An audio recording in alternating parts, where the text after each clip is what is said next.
आज हम बात करने वाले हैं रॉबर्ट ग्रीन की उस किताब के बारे में जो जितनी मशहूर है उतनी ही विवादास्पद भी। शक्ति के 48 नियम।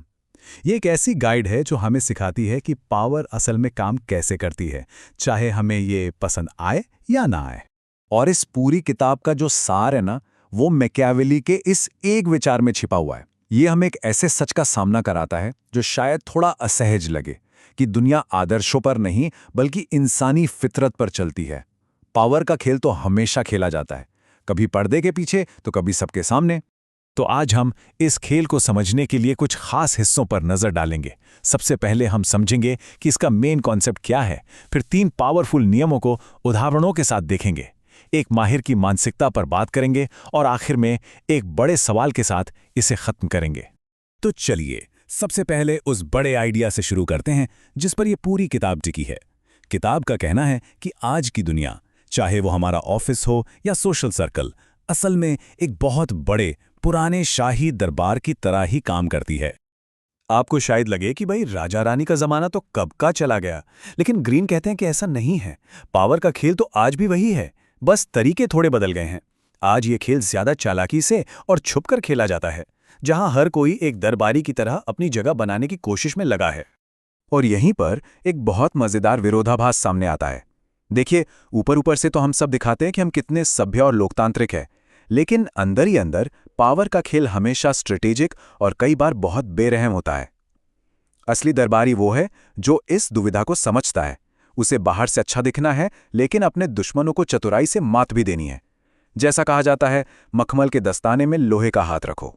चलिए अब आते हैं पहले नियम पर, और यह शायद सबसे जरूरी नियम है, खासकर अगर आप किसी के अंडर काम कर रहे हैं।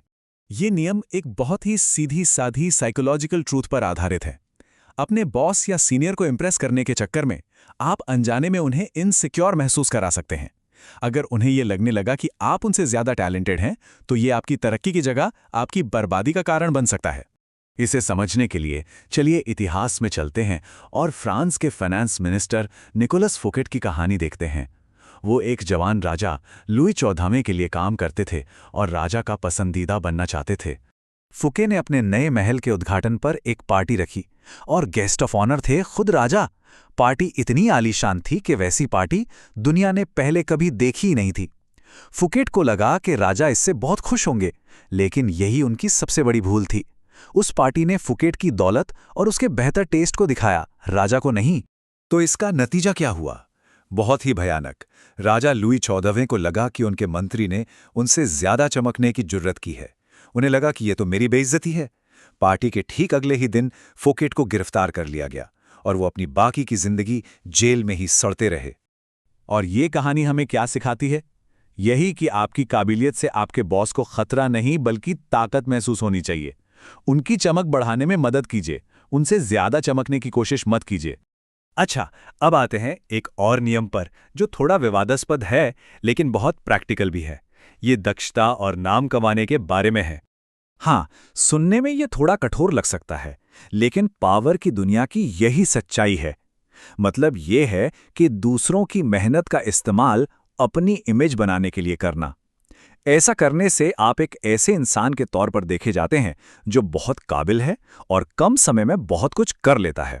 इसका सबसे बड़ा उदाहरण हमें निकोला टेस्ला की कहानी में मिलता है। देखिए, टेस्ला एक जीनियस थे, लेकिन वो काम करते थे थॉमस एडिसन के लिए। टेस्ला के पास बहुत से क्रांतिकारी आइडिया थे, लेकिन एडिसन, जो एक चतुर बिजनेसमैन थे, अक्सर उनका क्रेडिट खुद ले लेते थे। एडिसन ने खुद ये बात मानी थी। उनके अपने शब्द ही इस मानसिकता को साफ साफ दिखाते हैं।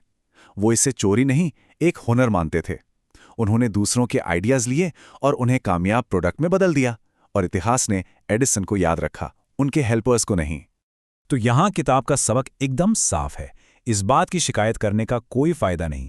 पावर की दुनिया में हमेशा ऐसे लोग मिलेंगे जो आपकी मेहनत का फायदा उठाना चाहेंगे।